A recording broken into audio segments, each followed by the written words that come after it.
এবার কি নেট ঠিক আছে? এবার এবার একটু চেক করো, এবার ঠিক থাকা উচিত। আমি সাউন্ড একটু চেক করি। হ্যাঁ, সাউন্ড আই গেস পারফেক্ট। আচ্ছা, ফ্যানের সাউন্ডটা মনে অনেক বেশি আছে কিনা, ফ্যানটা অফ করে দেই, ফ্যানের নয়েজ আছে মোস্ট প্রবাবলি। যাই হোক, দেখেন সবকিছু ঠিকঠাক আছে কিনা। যদি সবকিছু ঠিকঠাক থাকে আমরা ক্লাসটা শুরু করে দিই। আমাদের অল্প একটু থিওরিটিক্যাল আলোচনা বাকি ছিল, ওটা শেষ করে আমরা সিকিউ সলভিং এ চলে যাব, ঠিক আছে? ওকে, আমরা মনে লাস্টের দিন ডিগ্রি অফ ফ্রিডম পর্যন্ত পড়ছিলাম। শক্তির সমবিভাজন নীতি আমি যখন বলতে গেছিলাম তখন সাডেনলি আমি যাই না স্মার্ট বোর্ডে কি হয়েছিল। যাই হোক, তো আমরা আজকে ওখান থেকে শুরু করব, ওই পার্টের থিওরিটা কমপ্লিট করব। কমপ্লিট করার পরে দেন আমরা সিকিউ সলভিং এ যাব, ঠিক আছে? ওকে, আসসালামু আলাইকুম ভাই। ওয়ালাইকুম আসসালাম। ওকে, ক্লিয়ার ব্রো, ঠিক আছে। আসসালামু আলাইকুম ভাই। ওয়ালাইকুম আসসালাম, ঠিক আছে। ওকে, আমরা বোধহয় শুরু করে দিই। এখানে আলোচনাটা ছিল, আমি আর একটা বার মনে করাই দিই, তোমরা যদি কেউ ভুলে গিয়ে থাকো যে ডিগ্রি অফ ফ্রিডম আসলে কার কয়টা ছিল। শুনো, আমাদের এই গ্যাসের ডিগ্রি অফ ফ্রিডমের সংখ্যাটা আসলে মনেই রাখা লাগবে। মানে এক পারমাণবিক গ্যাসের ডিগ্রি অফ ফ্রিডম কয়টা, দ্বিপারমাণবিক গ্যাসের কয়টা, বহু পারমাণবিক লিনিয়ারের কয়টা, নন লিনিয়ারের কয়টা, এই সংখ্যাগুলো তোমার আসলে জানা থাকা লাগবে, ঠিক আছে? কারণ তুমি যখন ম্যাথ করতে যাবা দেখবা তোমার প্রশ্ন আসবে যে অমুকের গতিশক্তি বের করো, তো অমুকের রৈখিক গতিশক্তি বের করো, কৌণিক গতিশক্তি বের করো। সেগুলো বের করার জন্য ডিগ্রি অফ ফ্রিডমের সংখ্যা জানাটা খুব ইম্পর্টেন্ট। ওকে, সো এক পারমাণবিক গ্যাস যারা, আচ্ছা এটা বাদ দিই, সবার আগে বলি সবারই রৈখিক ডিগ্রি অফ ফ্রিডম তিনটা, ঠিক আছে? সেটা এক পারমাণবিক গ্যাস হোক, দ্বিপারমাণবিক গ্যাস হোক, বহু পারমাণবিক লিনিয়ার হোক, বহু পারমাণবিক নন লিনিয়ার হোক, যা খুশি হোক, সবার রৈখিক ডিগ্রি অফ ফ্রিডম কয়টা হবে? তিনটাই হবে, ঠিক আছে? এখন এক পারমাণবিক গ্যাসের কোনো কৌণিক ডিগ্রি অফ ফ্রিডম নাই, ঠিক আছে? ওদের কোনো কৌণিক ডিগ্রি অফ ফ্রিডম থাকে না, কারণ ও যখন একটা অক্ষের সাপেক্ষে ঘুরে তখন যে ঘূর্ণন গতিশক্তিটা সে পায়, বা অক্ষের সাপেক্ষে ঘোরার কারণে সে যে ঘূর্ণন গতিশক্তিটা অর্জন করে, সেটার মান আসলে খুবই নগণ্য। এই কারণে ওদের কৌণিক ডিগ্রি অফ ফ্রিডম সংখ্যা হয় কয়টা? শূন্যটা। এবং টোটাল ডিগ্রি অফ ফ্রিডম কয়টা হবে? তিনটা হবে। ওকে, এখন এই সংখ্যাটা তিনের চেয়ে বেশিও হইতে পারে যদি তুমি অন্যান্য গতিকে কনসিডার করো। মানে আমরা ডিগ্রি অফ ফ্রিডম 6 ভাবে কাউন্ট করতে পারি, বাট তোমাদের ইন্টারেস্ট সিলেবাস অ্যাকচুয়ালি দুইটা গতির কথা বলা আছে, রৈখিক গতির জন্য ডিগ্রি অফ ফ্রিডম এবং কৌণিক গতির জন্য ডিগ্রি অফ ফ্রিডম, ঠিক আছে? তো যদি এই দুইটা জাস্ট কাউন্টে আনো তাহলে এক পারমাণবিক গ্যাসের টোটাল ডিগ্রি অফ ফ্রিডম হবে কয়টা? তিনটা। ওকে, দ্বিপারমাণবিক গ্যাসে আসো, রৈখিক ডিগ্রি অফ ফ্রিডম তো তিনটা, কৌণিক ডিগ্রি অফ ফ্রিডম হয় দুইটা। এটারও কারণ ছিল, দ্বিপারমাণবিক গ্যাস যেই বরাবর থাকে সেই বরাবর যে অক্ষটা, তার সাপেক্ষে ঘুরলে সে আসলে কোনো কৌণিক গতিশক্তি পায় না, বা কৌণিক গতিশক্তি পাইলেও সেটার মান হয় খুব নগণ্য। আর অপর যে দুইটা অক্ষ, সেই দুইটার সাপেক্ষে ঘুরলে সে কৌণিক গতিশক্তি পায়। এর জন্য তার কৌণিক ডিগ্রি অফ ফ্রিডম হলো দুইটা, এবং টোটাল ডিগ্রি অফ ফ্রিডম কয়টা? পাঁচটা। ওকে, বহু পারমাণবিক লিনিয়ার গ্যাস যারা, তারা পুরোপুরি দ্বিপারমাণবিক গ্যাসের মতো, কারণ তাদের গাঠনিক সংকেত বা ওরিয়েন্টেশন যেটা, সেটা পুরোপুরি দ্বিপারমাণবিক গ্যাসের মতো। এই কারণে তাদের ডিগ্রি অফ ফ্রিডমটাও হয় একদম দ্বিপারমাণবিক গ্যাসের মতো হুবহু। ওকে, রৈখিক তিনটা, কৌণিক দুইটা, টোটাল কয়টা? পাঁচটা। ওকে, এবং ফাইনালি বহু পারমাণবিক নন লিনিয়ার গ্যাস, রৈখিক তিনটা, কৌণিক তিনটা, টোটাল কয়টা? ছয়টা। ওকে, এই জিনিসগুলো আপনাদের একটু মাথায় রাখা লাগবে। এটা আপনার আইডিয়াল গ্যাসেও লাগে, আবার থার্মোতেও কিছুটা লাগে। ওকে, যাই হোক, সো এক পারমাণবিক গ্যাসের দুই একটা উদাহরণ কি হতে পারে? হিলিয়াম হইতে পারে, আর্গন হইতে পারে। দ্বিপারমাণবিক গ্যাসের কি হইতে পারে? অক্সিজেন হইতে পারে, নাইট্রোজেন হইতে পারে। বহু পারমাণবিক লিনিয়ার গ্যাসের কি হইতে পারে? সবচেয়ে ফেমাস যে এক্সাম্পলটা সেটা হলো কার্বন ডাইঅক্সাইড। ওকে, কার্বন ডাইঅক্সাইডের গাঠনিক সংকেত কেমন রে বল? এই যেরকম। ওকে, সো এখানে যদিও দুয়ের অধিক পরমাণু আছে, বাট স্টিল এটা দেখতে কিরকম? লিনিয়ার বা দ্বিপারমাণবিক গ্যাসের মতো। দ্বিপারমাণবিক গ্যাস ধরো অক্সিজেন দেখতে কেমন? এরকম, ঠিক আছে? সো দেখো শেপটা বা গাঠনিক সংকেতটা সিমিলার, এই কারণে ওদের ডফ বা ডিগ্রি অফ ফ্রিডমের সংখ্যাটাও সিমিলার হয়। আর বহু পারমাণবিক নন লিনিয়ার গ্যাস ধরো তোমার জলীয় বাষ্প, বা ধরো মিথেন, কথার কথা, এরা বহু পারমাণবিক নন লিনিয়ার গ্যাস। এদের রৈখিকও হয় তিনটা, কৌণিকও কয়টা হয়? তিনটাই হয়। কি ভাই নেট প্রবলেম কেন? আচ্ছা, এখনো কি নেট প্রবলেম আছে? আমি বুঝতেছি না আসলে নেট প্রবলেম কই থেকে আসতেছে। এখনো কি নেট প্রবলেম? দেখো তো, আমি মানে এই কাহিনী মিলাইতে পারতেছি না, নেট প্রবলেম কই থেকে আসতেছে ভাই? আরে ভাই, কি একটা জ্বালার মধ্যে পড়লাম। এখনো কি নেট প্রবলেম সামহাউ? নেট কি প্রবলেম করতেছে না ঠিকঠাক? একটু আমাকে জানাইও, যারাই ক্লাসে আসো। মানে নেট কি সামহাউ কোনো প্রবলেম করতেছে নাকি ঠিকঠাক আছে, কি মানে বুঝতেছি না। আমি মাত্র তাকাইলাম, এখানে পুরো ব্লাড দেখতেছি আমি নিজেকে। তোমরা একটু কমেন্টে জানাও, একটু কমেন্টে জানাও, লাইক নেট কি ঠিকঠাক আছে নাকি প্রবলেম করতেছে। আহ ভাই তোমরা এতজন মানুষ ক্লাসে বসে আসলে কি করতেছো? মানে আমি লিটারালি জিজ্ঞাসা করতেছি যে নেট প্রবলেম আছে নাকি নাই, একজন মানুষ মানে একটা কমেন্ট করারও কারো মানে ইয়া হচ্ছে না। ভাই ক্লাস নোট আর সিকিউর ম্যাথ গুলা কি হবে না এইচএসসি র জন্য? এনাফ হয়ে যাবে না? ঠিকই আছে, হালকা ব্লার। ব্লারটা কই থেকে আসতেছে? আমি তো এটাই মিলাইতে পারতেছি না, ব্লার কেন আসবে? আচ্ছা ব্লার আসতেছে আবার ঠিক হয়ে যাচ্ছে, দাঁড়াও আমি একটু ওয়াইফাইটা কানেক্ট করি, আমি এতক্ষণ আসলে ডেটায় ক্লাস নিচ্ছিলাম। দাঁড়াও, এখন কি অবস্থা? এখন কি ঠিক আছে নাকি? বুঝতেছি না আমি। সেমই মনে হয় না, সেমই থেকে যাচ্ছে, আলটিমেটলি কোনো লাভ হচ্ছে না।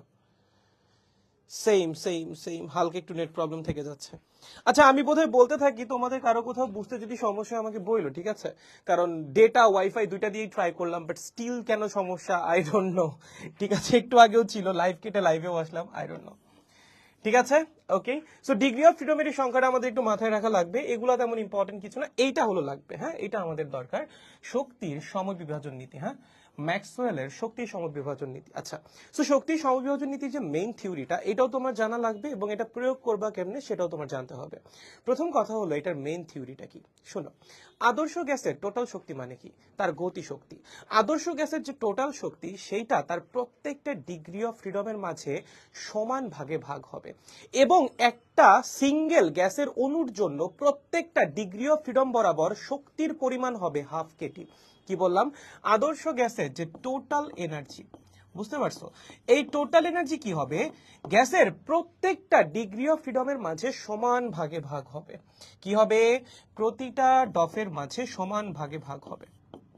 ওকে, প্রতিটা ডফের মাঝে সমান ভাগে ভাগ হবে। ওকে, সমান ভাগে ভাগ হবে, এবং প্রতিটা ডপ বরাবর একটা সিঙ্গেল গ্যাসের অণুর জন্য প্রতিটা ডপ বরাবর এই শক্তির পরিমাণ হবে হাফ কেটি। ওকে, একটা সিঙ্গেল অণুর জন্য বা একটা অণুর জন্য, একটা অণুর জন্য একটা ডপ বরাবর শক্তির পরিমাণ কত হবে? একটা ডপ বরাবর এনার্জি হবে হাফ কেটি। ঠিক আছে, কত? Half Katie. এরকম যতগুলা ডফ আছে প্রত্যেকটা ডফের এনার্জি যোগ করলে তুমি একটা অণুর টোটাল গতি শক্তি পাবা। বুঝতে পারছো? সো শক্তির সমবিভাজন নীতিটা অ্যাকচুয়ালি গ্যাসের অণুর গতি শক্তি বের করার জন্য, বা গতি শক্তির বন্টন কিভাবে হচ্ছে ডিগ্রি অফ ফ্রিডম গুলা বরাবর সেটা ডেসক্রাইব করার জন্য। ওকে, সো মেইন থিওরি আমরা বুঝছি, এটা আসলে আমাদের লাগবে না, আমাদের যেটা লাগবে সেটা হলো এই ফর্মুলাটা। ঠিক আছে, যে গ্যাসের গতি শক্তি is equals to degree of freedom divided by 2 into NRT. Okay, আচ্ছা এখন এটা প্রয়োগ করবো কেন একটু দেখাই দিই। লেখেন, EK is equals to what? DOF by 2 into NRT. Okay, ধরো কথার কথা তোমাকে অক্সিজেন গ্যাস দিছে, কি দিছে? Oxygen gas, N mole oxygen gas. Okay, এবং তার টেম্পারেচার হলো টি।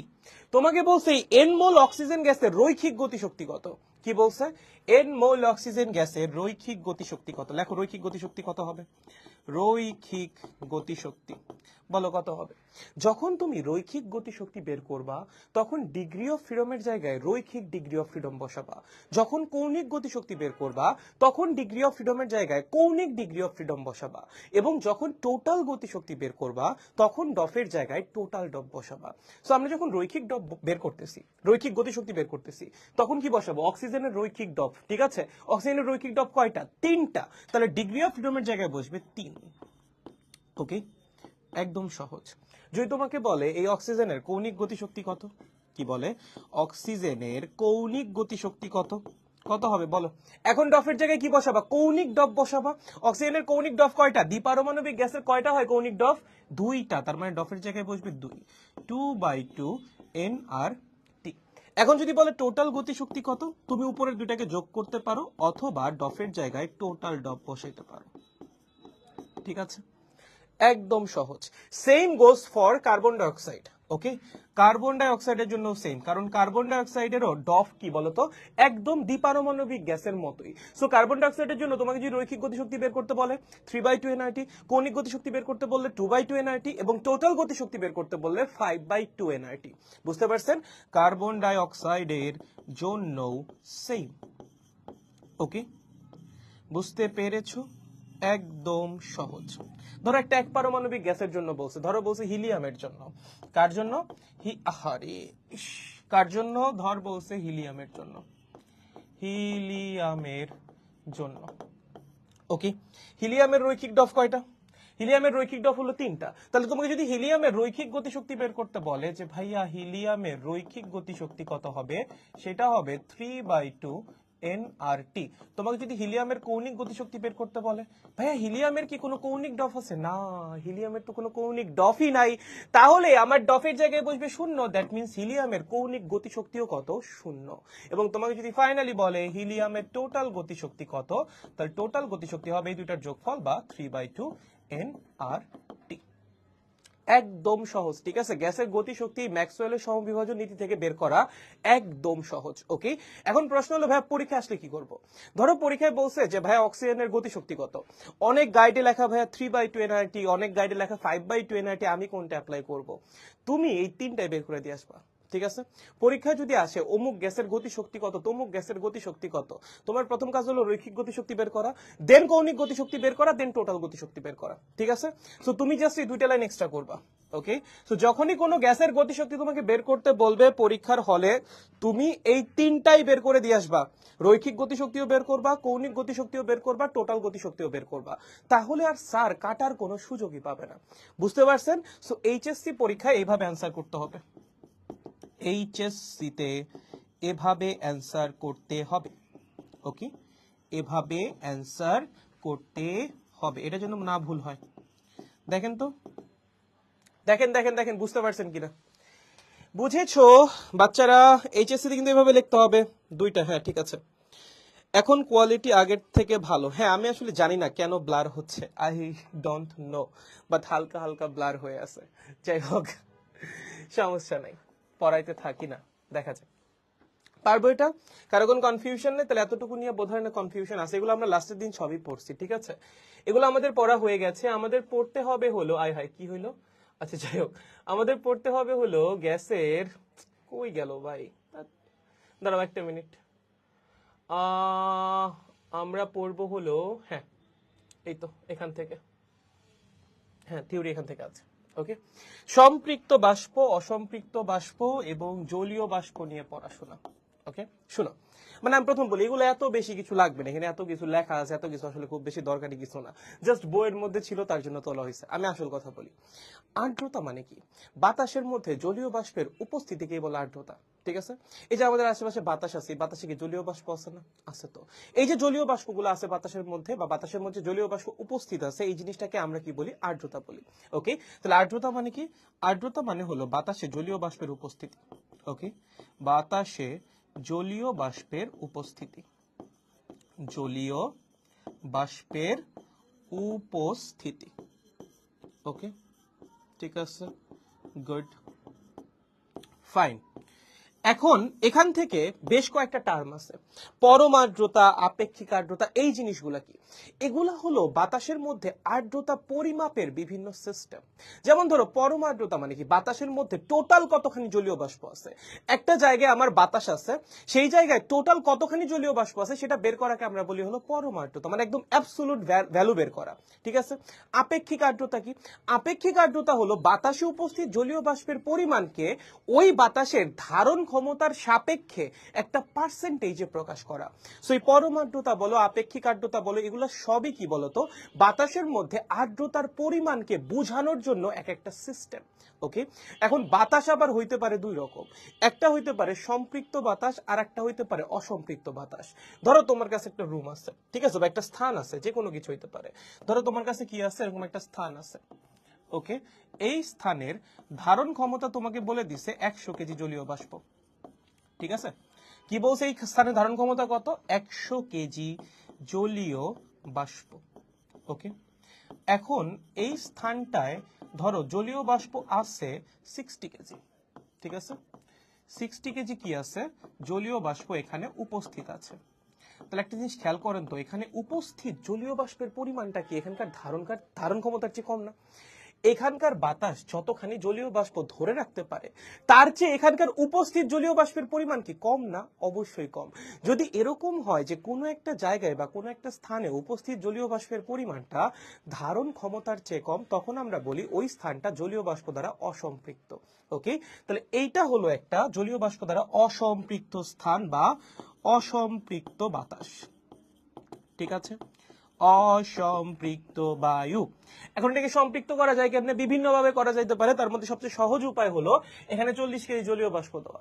ধরো এরকম কিছু একটা হইলে রুমের মধ্যে আমি সামহাউ 40 কেজি জলীয় বাষ্প পুল করে দিলাম বা ভিতরে প্রবেশ করাই দিলাম, মানে এই স্থানের ধারণ ক্ষমতা কত? ধারণ ক্ষমতা ছিল ভাইয়া 100 কেজি।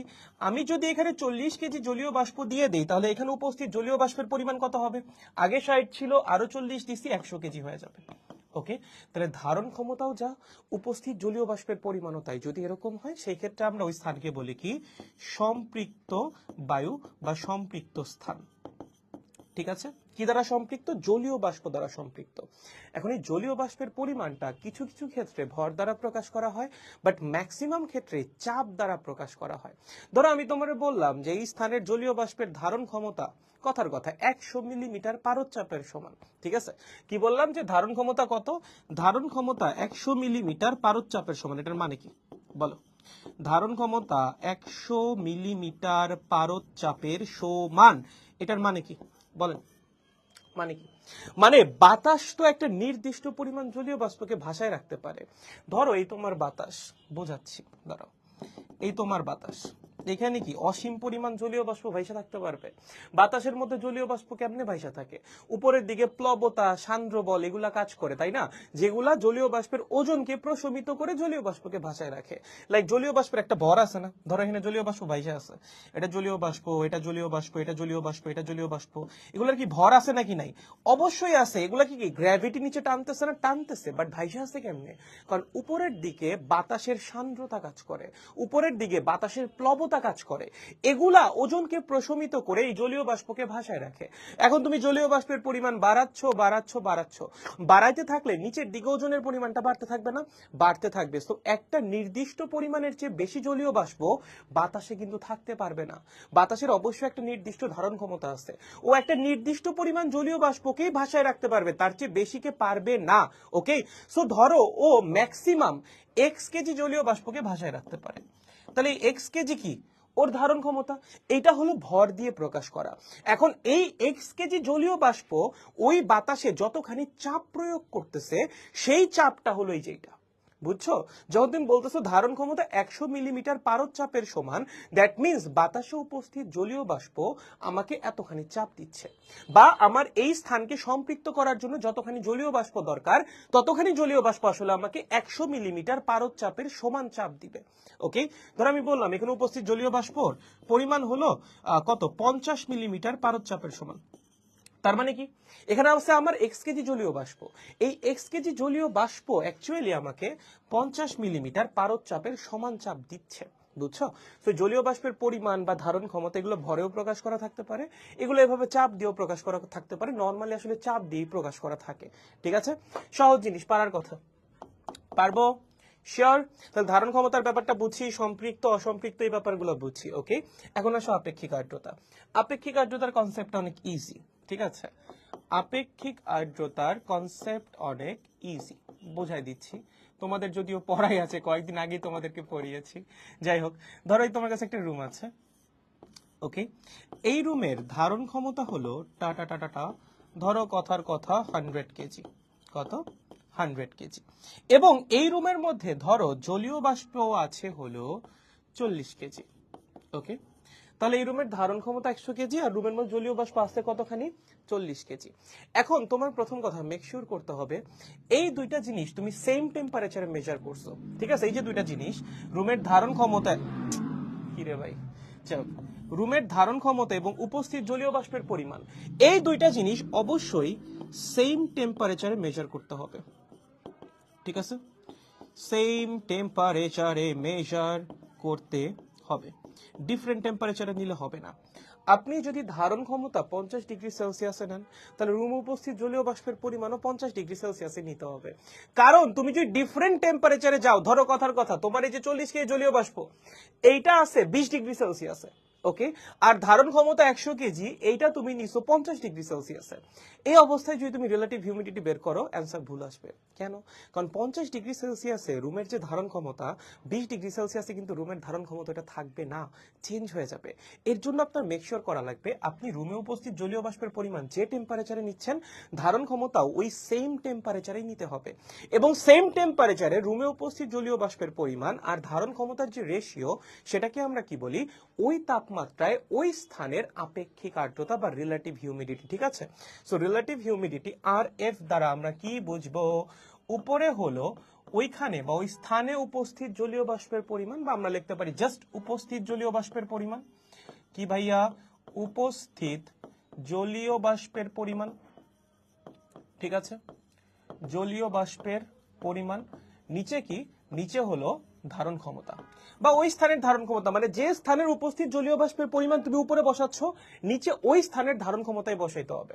ঠিক আছে, ওই স্থানের ধারণ ক্ষমতা, okay, multiplied by what? Multiplied by 100%। একদম সহজ, বুঝতে পারছো?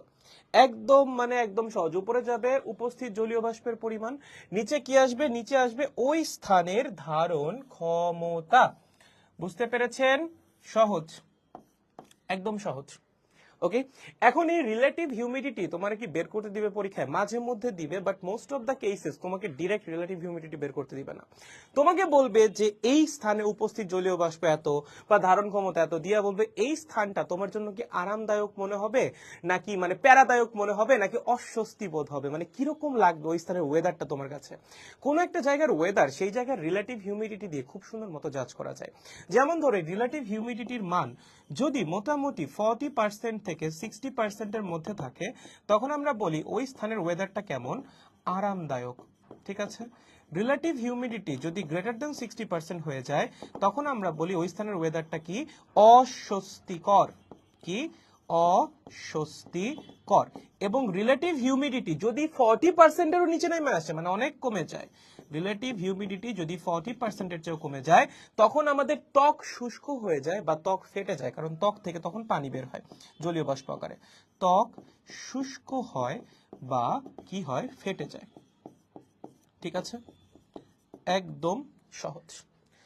বুঝতে পেরেছো? সো এই রেঞ্জটা একটু মাথায় রাখা লাগবে, এবং এটার কারণটা আই গেস তোমরা জানো। কারণ রিলেটিভ হিউমিডিটি যদি অনেক বেশি হয়, তার মানে বাতাসে কি অলরেডি প্রচুর পরিমাণ জলীয় বাষ্প আছে, তখন আমাদের ঘাম আসলে শুকাইতে চায় না, কারণ ঘাম শুকিয়ে জলীয় বাষ্প বাতাসে যাওয়া লাগবে।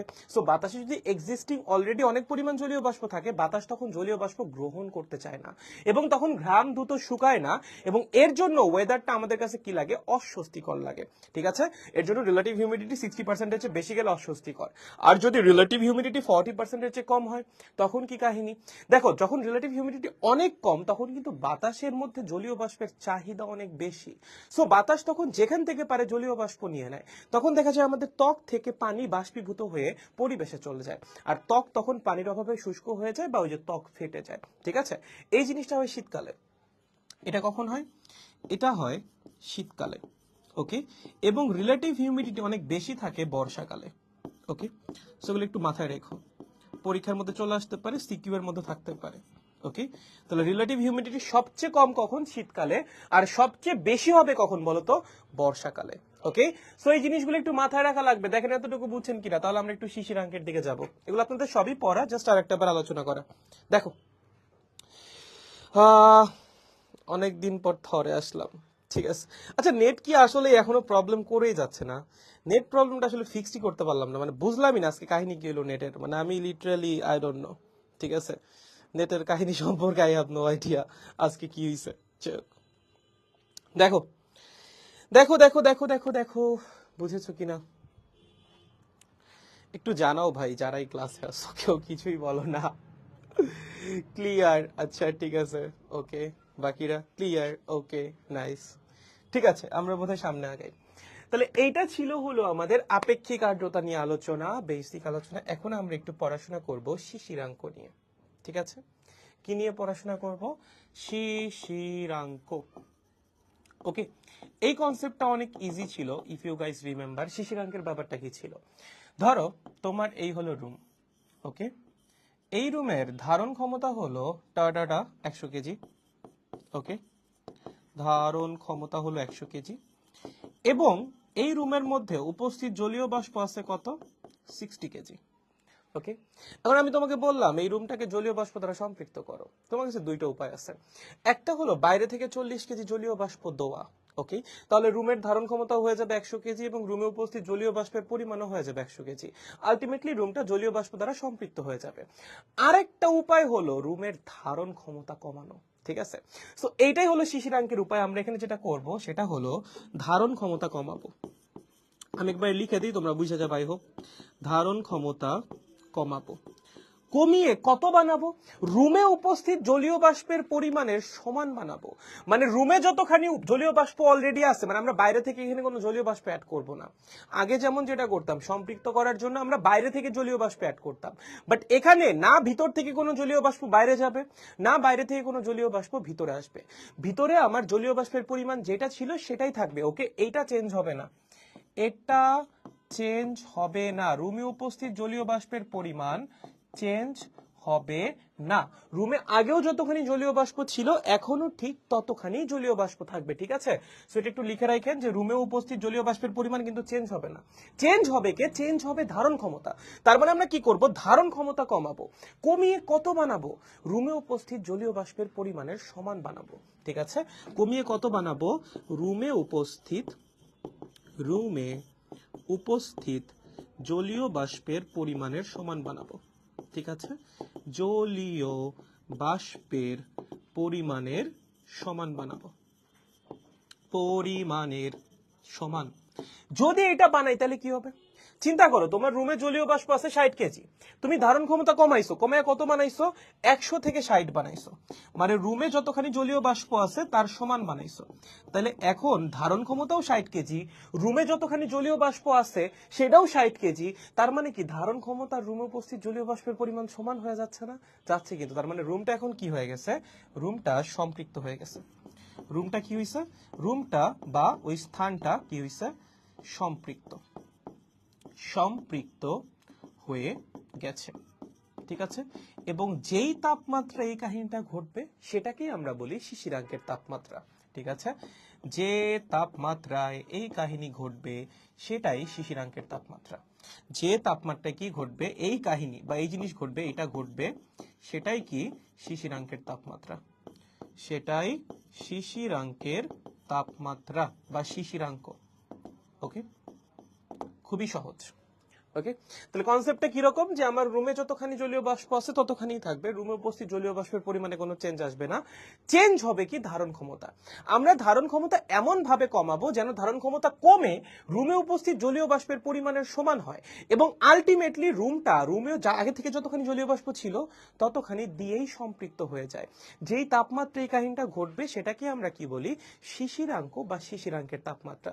তার মানে শিশিরাঙ্কে কি হচ্ছে, শিশিরাঙ্কে কোনো একটা স্থান, ওই স্থানে উপস্থিত জলীয় বাষ্প দ্বারাই সম্পৃক্ত হচ্ছে, আমার বাইরে থেকে কোনো জলীয় বাষ্প দেওয়া লাগতেছে না, ঠিক আছে। সো এই লাইনগুলো একটু লিখে রাখো, হ্যাঁ। শিশিরাঙ্কে কি হচ্ছে, শিশিরাঙ্কে কোনো একটা স্থান, আরে ঠিকই লিখছি, শিশিরাঙ্কে কোনো একটি স্থান, কোনো একটি স্থান, ওখানে উপস্থিত জলীয় বাষ্প দ্বারাই সম্পৃক্ত হচ্ছে, ঠিক আছে। ওইখানে বা ওইখানে উপস্থিত জলীয় বাষ্প দ্বারাই সম্পৃক্ত হচ্ছে, উপস্থিত জলীয় বাষ্প দ্বারাই কি হচ্ছে, সম্পৃক্ত হচ্ছে, ওকে, দ্বারাই সম্পৃক্ত হচ্ছে। খুবই সহজ। ওকে, মানে আমার এখানে আগে থেকে যতখানি জলীয় বাষ্প ছিল সেইটা দিয়েই আমার সম্পৃক্ত হয়ে যাবে, নতুন করে কোনো কিন্তু জলীয় বাষ্প আমরা এখানে দিব না। আমরা কমাবো কি, ধারণ ক্ষমতা। এখন তোমার মনে প্রশ্ন জাগতে পারে যে ধারণ ক্ষমতা কেমনে কমতেছে। দেখো, যখন একটা স্থানের আয়তন কমে আসে বা বাতাসের আয়তন যখন কমে আসে তখন কিন্তু বাতাসের জলীয় বাষ্প ধরে রাখার ক্যাপাসিটিও কমে যায় বা ধারণ ক্ষমতা কমে যায়। সো আমরা যেটা করবো, আমরা টেম্পারেচার কমাবো। যখন তুমি টেম্পারেচার কমাবা আদর্শ গ্যাসের, তখন ভলিউম কমবে, এবং ভলিউম যখন কমবে তখন ধারণ ক্ষমতা কমবে। এভাবে তাপমাত্রা তাপমাত্রা কমাইতে কমাইতে দেখা যাবে একটা সময় গিয়ে ধারণ ক্ষমতা রুমে উপস্থিত জলীয় বাষ্পের পরিমাণের সমান হয়ে যাচ্ছে। যেই তাপমাত্রায় গিয়ে এটা ঘটবে সেটাই আমাদের শিশিরাঙ্ক। ঠিক আছে, ওকে। তাহলে আমরা একটা জিনিস কি বলতে পারি যে শিশিরাঙ্কে রুমে উপস্থিত জলীয় বাষ্পের পরিমাণ এবং মানে নরমাল অবস্থায় রুমে উপস্থিত জলীয় বাষ্পের পরিমাণ সমান। এটা কি বলা যায়? নরমাল অবস্থায় রুমে যতখানি জলীয় বাষ্প আছে শিশিরাঙ্কে পৌঁছানোর পরেও কিন্তু রুমে ততখানি জলীয় বাষ্প আছে, পরিমাণটা কিন্তু চেঞ্জ হয় নাই। পার্থক্য একটা জায়গায়, নরমাল অবস্থায় জলীয় বাষ্পটা ছিল অসম্পৃক্ত এবং শিশিরাঙ্কে পৌঁছানোর পর জলীয় বাষ্পটা হবে সম্পৃক্ত। ঠিক আছে, মানে নরমাল অবস্থায় তোমার ধারণ ক্ষমতা ছিল 100 কেজি, কথার কথা, রুমে উপস্থিত জলীয় বাষ্পের পরিমাণ ছিল 60 কেজি। যখন তুমি শিশিরাঙ্কে গেছো তখনও কিন্তু রুমে উপস্থিত জলীয় বাষ্পের পরিমাণ 60 কেজি, মানে রুমে উপস্থিত জলীয় বাষ্পের পরিমাণে কিন্তু কোনো চেঞ্জ আসে নাই। পার্থক্যটা কোথায়? নরমাল অবস্থায় এটা ছিল অসম্পৃক্ত, বাট যখন তুমি শিশিরাঙ্কে গিয়ে পৌঁছাবা তখন তো ধারণ ক্ষমতাও 60 কেজি হয়ে গেছে, দ্যাট মিনস জলীয় বাষ্পটা হয়ে গেছে সম্পৃক্ত। সো এই লাইনটা একটু মাথায় রাখতে হবে যে নরমাল কন্ডিশনে বা নরমাল যে অপারেটিং কন্ডিশন সেখানে নরমাল অবস্থায় রুমে উপস্থিত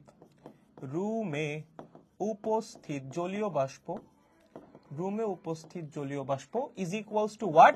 শিশিরাঙ্কে রুমে উপস্থিত জলীয় বাষ্প। ঠিক আছে, ইজ ইকুয়ালস টু হোয়াট ভাইয়া?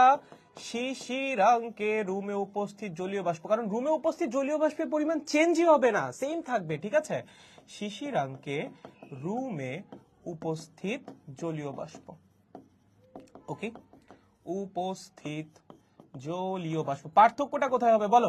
নরমাল অবস্থায় আমার রুমে যে জলীয় বাষ্পটা আছে সেটা কেমন? সেটা হলো অসম্পৃক্ত। এটা কেমন? এটা হলো অসম্পৃক্ত।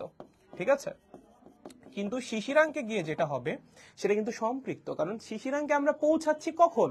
যখন আমার রুমে উপস্থিত জলীয় বাষ্প দ্বারাই সম্পৃক্ত হয়ে যাচ্ছে, রাইট? সো শিশিরাঙ্কের যে বাতাস বা রুমে উপস্থিত যে বাতাস সেটা কেমন বাতাস? সম্পৃক্ত বাতাস বা সম্পৃক্ত বায়ু। সো শিশিরাঙ্কের বাতাসটা কিন্তু সম্পৃক্ত। এতটুকুই পার্থক্য, আর কোনো পার্থক্য নাই। তাহলে রিলেটিভ হিউমিডিটির ফর্মুলার উপর এটা ছিল না যে এই মুহূর্তে রুমে উপস্থিত জলীয় বাষ্প বা জলীয় বাষ্পের চাপ বা জলীয় বাষ্পের পরিমাণ সেটা কিন্তু শিশিরাঙ্কে রুমে উপস্থিত জলীয় বাষ্পের পরিমাণের সমানই। সো আমরা রিলেটিভ হিউমিডিটির যে ফর্মুলা সেটাকে একটু মডিফাই করতে পারি। কিভাবে মডিফাই করতে পারি? আমার নিচের মানটা তো সেম থাকবে। ধরো কথার কথা, আমি একটা এক্সাম্পল দিই এখানে। ধরো এই হলো রুম, ঠিক আছে, আমাকে বলে দিছে এই রুমের টেম্পারেচার 27 ডিগ্রি সেলসিয়াস। কত? 27 ডিগ্রি সেলসিয়াস। আমি এটার জন্য ফর্মুলাটা লিখতেছি, ঠিক আছে? তাহলে নিচে বসবে 27 ডিগ্রি সেলসিয়াসে সম্পৃক্ত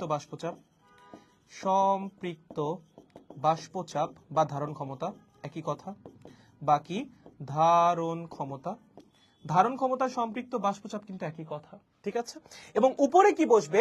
উপরে বসবে শিশিরাঙ্কে সম্পৃক্ত বাষ্পচাপ। একদম ইজি ফর্মুলা ভাই। উপরে কি বসবে? শিশিরাঙ্কে সম্পৃক্ত বাষ্পচাপ। ঠিক আছে, একদম ইজি ফর্মুলা।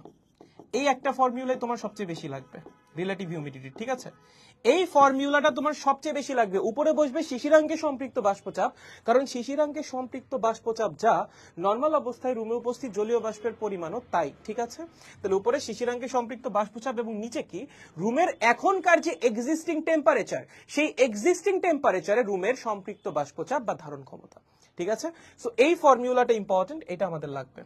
এইটা ম্যাথের জন্য সবচেয়ে বেশি লাগবে, ইম্পর্টেন্ট। ওকে, বুঝতে পেরেছো? কিন্তু লাগতেছে আমাদের, এটা মাথায় রেখো। ওকে, আচ্ছা। আর আরেকটা জিনিস আছে, সেটা হলো শিশিরাঙ্ক বের করা। হ্যাঁ, আমরা যে হাইগ্রোমিটারের সাহায্যে শিশিরাঙ্ক বের করি, এইটা একটু খালি আমাদের জানা থাকা লাগবে। এটা আমি একটু দেখাই দিই। আচ্ছা, এখানে হলো যে তোমার সম্পৃক্ত অসম্পৃক্ত সম্পর্কে লেখা আছে, এগুলো না বলি, এগুলো নর্মাল জিনিস, এগুলো লাগবে না, এগুলো লাগবে না, কিছু লেখা আছে যদিও। এই যেখানে তোমার এই যে ফর্মুলাটা লেখা ছিল হাইগ্রোমিটারের, যাই হোক, আমি একটু দেখাতে চাচ্ছি যে এইটা দেখাবো একটু পরে। আগে একটু আমি থিওরিটা লিখে নিই। দেখো, আমাদের শিশিরাঙ্ক বের করার একটা ফর্মুলা আছে, বা শিশিরাঙ্ক মাপার একটা সিস্টেম আছে। ঠিক আছে, যে শিশিরাঙ্ক আমরা মাপবোটা কেমনে? কোন একটা যন্ত্রের সাহায্যে তো আমার মাপতে হবে যে হ্যাঁ এই স্থানের শিশিরাঙ্কের তাপমাত্রা কত। আমি তো জাস্ট তাপমাত্রা কমায় কমায় সববার চেক করতে পারবো না। So I need a device, যেই ডিভাইসটা দিয়ে আমি এই জায়গায় বসে এই স্থানের শিশিরাঙ্ক মাপতে পারবো, এবং সেই ডিভাইসটার নামই হলো হাইগ্রোমিটার। ঠিক আছে, যেই ডিভাইসের সাহায্যে শিশিরাঙ্ক মেজার করা হয় সেটাকে কি বলে ভাইয়া? হাইগ্রোমিটার। ওকে, সো 4 টাইপের হাইগ্রোমিটার হয়, বাট আমরা পড়াশোনা করি নরমালি একটা নিয়ে। ওকে, কয় টাইপের হয় মাথায় রেখো, এমসিকিউ এর জন্য এগুলো ইম্পর্টেন্ট। 4 টাইপের হয়। ওকে, 4টা টাইপের হাইগ্রোমিটার হয়, বাট আমরা পড়াশোনা করি একটা নিয়ে, সেটা কোনটা? সেটা হলো আর্দ্র বাল্ব এবং শুষ্ক বাল্ব হাইগ্রোমিটার, বা শুষ্ক বাল্ব আর্দ্র বাল্ব হাইগ্রোমিটার। শুষ্ক বাল্ব এবং আর্দ্র বাল্ব হাইগ্রোমিটার। ওকে, আর্দ্র বাল্ব হাইগ্রোমিটার। আচ্ছা, এখানে কি হয়? এখানে আসলে দুইটা থার্মোমিটার থাকে, বুঝছো? তেমন কিছুই না, কি থাকে? দুইটা থার্মোমিটার থাকে। এই হলো একটা থার্মোমিটার, টাডাডা, এই এই এই এই এই এই এই, ঠিক আছে? আর এই হলো আর একটা থার্মোমিটার। ওকে, ঠিক আছে, এরকম, বুঝছো? সো এর মধ্যে এই যে সেকেন্ড যে থার্মোমিটারটা, এখানে একটা তুলা টাইপের কিছু একটা পেঁচানো থাকে। ওকে, দিয়ে এরকম পানির সাথে পানির মধ্যে দেওয়া থাকে, বুঝছো? এভাবে পানির মধ্যে দেওয়া থাকে। সো তুলা তো পাল্প জাতীয়, সে কি করে? পানিটা শোষণ করে। সো দেখা যায় এই থার্মোমিটারের যে বাল্ব, যেটা এই যেটাকে বলে থার্মোমিটারের বাল্ব, নিচের যে পার্টটা, সেটা চারপাশটা ভেজা থাকে, বুঝছো? এই বাল্বের চারপাশটা কি থাকে? ভেজা থাকে। এর জন্য এইটাকে বলা হয় আর্দ্র বাল্ব, এবং এটা দেখো, এটা নর্মাল থাকে, সো এটাকে বলা হয় শুষ্ক বাল্ব, ঠিক আছে? এটা হলো আমাদের আর্দ্র বাল্বটা, বা আর্দ্র বাল্ব থার্মোমিটারটা, আর্দ্র বাল্ব, এবং এটা হলো আমাদের শুষ্ক বাল্ব। ওকে, শুষ্ক বাল্ব। ওকে, সো ধরো আমার এই শুষ্ক বাল্ব টেম্পারেচার শো করতেছে θ1, এবং আর্দ্র বাল্ব টেম্পারেচার শো করতেছে θ2। ওকে, এই যে θ1 যেটা যেটা শুষ্ক বাল্ব শো করতেছে, সেটা কিন্তু অ্যাকচুয়ালি তোমার রুম টেম্পারেচার বা পরিবেশের তাপমাত্রা। এটা মাথায় রাখো, শুষ্ক বাল্ব সবসময় কোন টেম্পারেচার শো করবে? শুষ্ক বাল্ব শো করবে পরিবেশের তাপমাত্রা। কি শো করবে? পরিবেশের তাপমাত্রা। সো অনেক সময় তোমারই কিন্তু শুষ্ক বাল্বের তাপমাত্রা দিয়ে দিবে না, তোমারে দিয়ে দিবে পরিবেশের তাপমাত্রা। তোমার বোঝা লাগবে পরিবেশের তাপমাত্রা যা, শুষ্ক বাল্বের শো করা টেম্পারেচারও হুবহু তাই, ঠিক আছে? এবং θ2 যেটা, এটা শো করবে কি? এটা শো করবে পরিবেশের তাপমাত্রার চেয়ে কিছুটা কম তাপমাত্রা। ভাই, ওর চারপাশটা ভেজা, সো এখান থেকে বাষ্পীভবন হবে। বাষ্পীভবন হওয়ার জন্য চারপাশ থেকে সে তাপ শক্তি অ্যাবজর্ব করবে, এবং যখন চারপাশ থেকে তাপ শক্তি অ্যাবজর্ব করবে, তখন এই থার্মোমিটারের চারপাশের টেম্পারেচার কিছুটা ফল করবে। সো এই আর্দ্র বাল্ব যে টেম্পারেচার শো করবে, সেটা হবে শুষ্ক বাল্বের টেম্পারেচারের চেয়ে কিছুটা কম। ওকে, সো θ1 এর মানটা কিন্তু θ2 চেয়ে বড় হবে। ওকে, সো এই দুইটা বাল্বের রিডিং থেকে আমরা কি বের করতে পারি? শিশিরাঙ্ক বের করতে পারি কিভাবে? ফর্মুলা আছে, θ1 minus θg is equals to g multiplied by θ1 minus θ2। Okay, θ1 θ2 এগুলো তো আমরা জানি। θ1 হলো শুষ্ক বাল্বের তাপমাত্রা বা শো করা তাপমাত্রা, আর θ2 হলো আর্দ্র বাল্বের শো করা তাপমাত্রা, ঠিক আছে? এখানে θgটা হলো আমাদের শিশিরাঙ্কের তাপমাত্রা। এটাই আমাদের বের করতে হবে প্রত্যেকটা ম্যাথে। এই ফর্মুলা কিন্তু লাগবে ম্যাথ করার সময়, হ্যাঁ? শিশিরাঙ্কের তাপমাত্রা, এগুলা থেকেই ম্যাথ আসে, বুঝতে পারছো? যাই হোক, এবং এই যে জি, যেটা এই জিটা একটু মাথায় রাখা লাগবে, এটা একটু ইম্পর্টেন্ট। তোমাকে ম্যাথে এই জিটাকে বলে গ্লেসার ধ্রুবক। তোমাকে মাঝে মধ্যে ম্যাথের মধ্যে মাল্টিপল গ্লেসার ধ্রুবক দিয়ে দিবে। অমুক তাপমাত্রায় গ্লেসার ধ্রুবক এত, তমুক তাপমাত্রায় গ্লেসার ধ্রুবক এত। তোমার মাথায় রাখা লাগবে, তুমি ম্যাথ করার সময় গ্লেসার ধ্রুবক নিবা সব সময় θ1 তাপমাত্রায়, ঠিক আছে?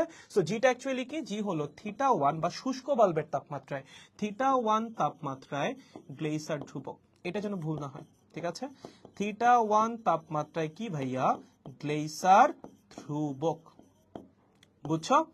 সো এই ফর্মুলা থেকে আমাদের বের করতে হবে হলো শিশিরাঙ্কের তাপমাত্রা। দেন ওই শিশিরাঙ্কের তাপমাত্রার কারেসপন্ডিং সম্পৃক্ত বাষ্পচাপ বের করতে হবে, ওইটা এখানে বসাইতে হবে, ওখান থেকে বের করতে হবে রিলেটিভ হিউমিডিটি। ম্যাথ সবগুলো এরকম, প্রত্যেকটা ম্যাথ এরকম, ঠিক আছে? তোমার যেটা করতে হবে, ওই যে আমার হাইগ্রোমিটারের যে ফর্মুলাটা, ওখান থেকে θg বের করতে হবে, মানে শিশিরাঙ্কের তাপমাত্রা বের করতে হবে। দেন সেখান থেকে বা উপরে উদ্দীপকে যে ডেটা দেওয়া থাকবে, সেখান থেকে শিশিরাঙ্কের তাপমাত্রায় সম্পৃক্ত বাষ্পচাপ বের করতে হবে। এবং এই যে এইটা বাষ্পচাপ দেওয়াই থাকে নরমালি, মানে রুম টেম্পারেচারের যে সম্পৃক্ত বাষ্পচাপ, সেটা নরমালি দেওয়া থাকে। দেন এই রেশিও থেকে তোমার রিলেটিভ হিউমিডিটি বের করতে হবে, ঠিক আছে? ম্যাক্সিমাম ম্যাথ এখান থেকে এরকম আসে, মোস্ট অফ দ্য ম্যাথ। ওকে, তাহলে এই হলো মোটামুটি থিওরিটিক্যাল আলোচনা। আর টুকটাক কিছু আলোচনা আছে, আমি একটু বলে দেই যে এটা ইম্পর্টেন্ট। সম্পৃক্ত বাষ্প এবং অসম্পৃক্ত বাষ্পের মধ্যে পার্থক্য এখান থেকে যেটা তোমার মাথায় রাখা লাগবে, সেটা হলো এই যে এইটা, ঠিক আছে? এই যে এগুলা, ঠিক আছে? যে আমার সম্পৃক্ত বাষ্প কিন্তু চার্লস বয়েলের সূত্র মেনে চলে না, মানে আদর্শ গ্যাসের যে সূত্র, সেটা সম্পৃক্ত বাষ্প মেনে চলে না, অসম্পৃক্ত বাষ্প মেনে চলে, ঠিক আছে? সম্পৃক্ত বাষ্প কখনোই চার্লস বয়েলের সূত্র বা আদর্শ গ্যাসের যে সূত্রগুলো, সেগুলো মেনে চলে না। কে মেনে চলে? অসম্পৃক্ত বাষ্প মেনে চলে। এখান থেকে দুইটা মাথায় রাখা লাগবে। এগুলো আসলে তেমন কঠিন কিছু না, বাকি দুটো তুমি একবার রিডিং পড়লেই বুঝবা, বাট এইটা একটু মাথায় রাখতে হবে এমসিকিউ এর জন্য, ঠিক আছে? এমসিকিউ এর জন্য মনে থাকবে। গুড। আর একটা জিনিস লাগবে আমাদের, সেটা আমি একটু বলে দেই। পরীক্ষায় আসতে পারে, সেটা হলো যে এটা ইম্পর্টেন্ট, যে আমার হাইগ্রোমিটারের যে দুইটা থার্মোমিটার আছে, শুষ্ক বাল্ব এবং আর্দ্র বাল্ব যে দুইটা থার্মোমিটার, এই দুইটা রিডিং এর তো একটা পার্থক্য থাকবে, এটা তো আমরা বুঝতেছি, কারণ θ1 এর মানটা হবে বড় আর θ2 এর মানটা হবে ছোট। তার মানে কি শুষ্ক বাল্ব এবং আর্দ্র বাল্বের যে রিডিং, সেই দুটো একটা পার্থক্য আছে। সেই পার্থক্যটা কিভাবে চেঞ্জ হচ্ছে বা কি রেটে চেঞ্জ হচ্ছে তার উপর ডিপেন্ড করে ওয়েদার সম্পর্কে প্রেডিক্ট করা যায়, ঠিক আছে? সেটাই এখানে লেখা আছে। যদি পার্থক্য অনেক কম হয় তাহলে বুঝতে হবে বাতাসে জলীয় বাষ্পের পরিমাণ বেশি, দ্যাট মিন্স আবহাওয়া আর্দ্র। মানে কি, মানে আমার পার্থক্য কম মানে কি, দেখো আমি বলি, একটা বুঝাই দিই তাহলে মোটামুটি তোমরা বুঝতে পারবা। এটা হলো শুষ্ক বাল্ব, এটা হলো আর্দ্র বাল্ব। ওকে, শুনো, তাপমাত্রার পার্থক্য কম মানে কি, তাপমাত্রা এখানে কমতেছে কেন? ও তো আমার পরিবেশের তাপমাত্রাই শো করতেছে, বাট আমার যে আর্দ্র বাল্ব সে একটু তাপমাত্রা কম শো করতেছে। কেন কম শো করতেছে? কারণ আর্দ্র বাল্বের চারপাশ থেকে বাষ্পীভবন হচ্ছে, এবং বাষ্পীভবন হওয়ার জন্য এই চারপাশ থেকে তার তাপ শক্তি গ্রহণ করা লাগতেছে, তো তার চারপাশে যে টেম্পারেচার সেটা কমে যাচ্ছে। এর জন্য আর্দ্র বাল্ব সে কমে যাওয়া টেম্পারেচারটা শো করতেছে। এখন তোমাকে বলছে এই দুইটা তাপমাত্রার পার্থক্য কম, মানে θ1 আর θ2 মান কাছাকাছি, মানে কি আর্দ্র বাল্বের তাপমাত্রা খুব বেশি কমে নাই। খুব বেশি কমে নাই মানে কি, আশপাশের থেকে খুব বেশি তাপ শক্তি গৃহীত হয় নাই। তার মানে খুব বেশি জলীয় বাষ্প বাষ্পীভূত হয় নাই। কারণ তুমি যদি অনেক বেশি জলীয় বাষ্প বাষ্পীভূত করতে যাইতা, তার জন্য অনেক তাপ শক্তি লাগতো। অনেক তাপ শক্তির জন্য চারপাশের তাপমাত্রা অনেক কমে যাইতো, এবং তখন θ2 মান অনেক কমে যেত।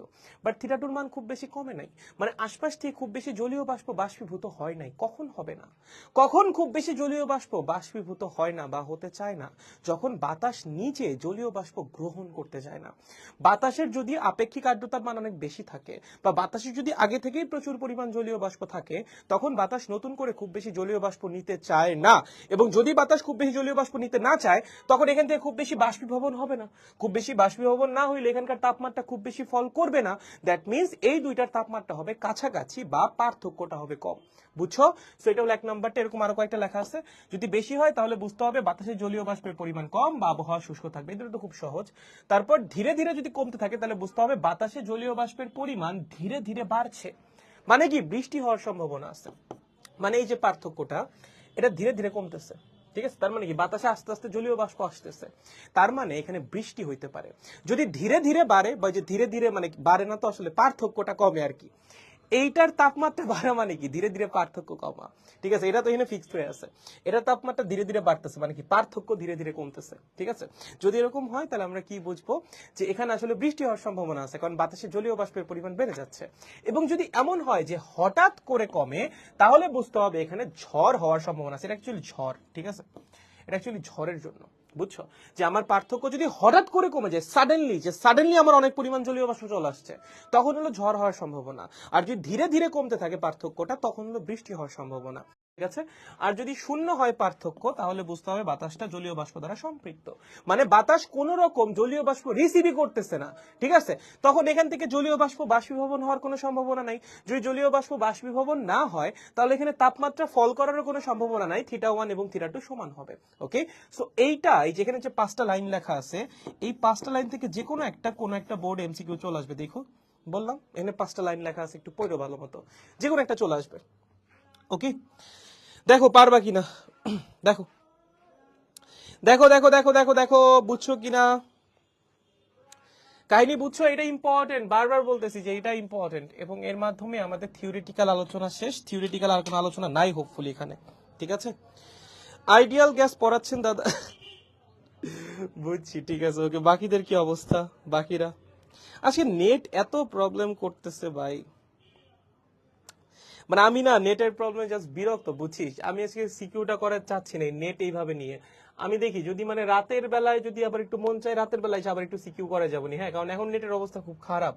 মানে আমি ক্লাসটা শুরু করছিলাম, আমি চাচ্ছিলাম না ক্লাসটা অফ করতে, এর জন্য থিওরিটিক্যাল পার্টটা পড়াই গেলাম। বাট নেট আসলে এই যে ব্লার হয়ে আছে, কারণ আমি যদি কোয়ালিটিটা চেক করি, এই যে হ্যাঁ মানে 720 হচ্ছে, ঠিক আছে, বাট ব্লার, মানে আমি দেখতেছি ব্লার আর কি। আমি যদি বড় করি, ধরো, হ্যাঁ ব্লার, তোমরা দেখতে পাচ্ছ হয়তো বা, বাট স্টিল ইটস ব্লার, মানে নট, এই যে নট নড়াচড়া প্রপারলি হচ্ছে না প্রপারলি, মানে লাইক বাইজা বাইজা আসতেছে আর কি, ঠিক আছে? বুঝাই যাচ্ছে। যাই হোক, সমস্যা নাই, আমরা আজকে এতটুকু রাখি, হ্যাঁ রাতে নেওয়া যায় বাকিটা। ওকে ঠিক আছে, তাহলে থিওরি আমাদের কমপ্লিট। আমাদের বেশ কয়েকটা সিকিউ সলভিং বাকি রইলো। এই চ্যাপ্টার সিকিউ আসলে কঠিন না, একদম একই টাইপের সিকিউ, বারবার আসে, একবার দেখলেই পারবা। ঠিক আছে, তাহলে বাকি অংশ নিয়ে আশা করি রাতে বা কালকে যে কোনো একটা, আজকে রাতে চেষ্টা করব, না পারলে কালকে আর কি। ঠিক আছে, দেখা হচ্ছে গাইস। তাহলে ভালো থাকেন, সুস্থ থাকেন, আজকের মতো এখানেই ক্লাস শেষ। Good bye.